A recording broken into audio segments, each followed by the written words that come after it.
Anne Le Gall, bonjour. Bonjour Thomas, bonjour à tous. L'innovation ce matin, c'est Google qui imagine un capot adhésif pour ses voitures autonomes. Et oui, le géant américain a déposé un brevet pour un système de voiture autocollante dont le but est de protéger les piétons en cas d'accident.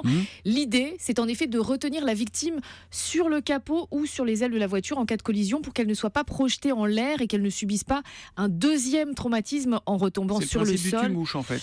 Si on En veut, quelque sorte. c'est un petit peu mieux que ça. Alors, selon ce brevet, il y aurait effectivement sur la carrosserie de la voiture Google une substance suffisamment adhésive pour retenir le corps de la victime de façon instantanée. Mais alors, vous parliez de papier Ça va tue-mouche. devenir un piège à tout, à moustiques, à feuilles mortes, tout ce qui vole dans l'air va venir se bien scotcher non. au capot. Eh bien non, Google a tout prévu. On peut lire dans le brevet, qui fait quand même 15 pages, que le revêtement est enfermé dans une couche protectrice qui craque uniquement en cas de choc avec Un peu comme l'airbag objet en lourd, fait.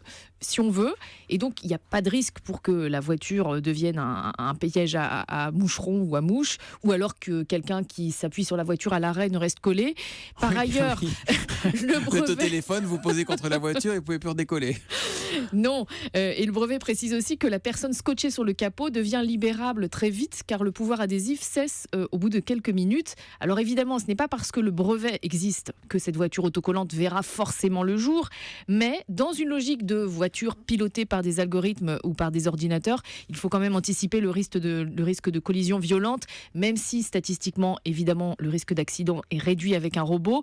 Mais d'ailleurs, Google n'est pas la seule firme à penser à protéger davantage les piétons en cas de choc, puisque dans un autre registre, Volvo a déjà mis au point un système d'airbag extérieur, justement, airbag qui permet de limiter le risque de traumatisme des victimes en on cas est de choc. protégé à l'intérieur de l'habitacle, mais Voilà. rien pour les personnes qui sont percutées.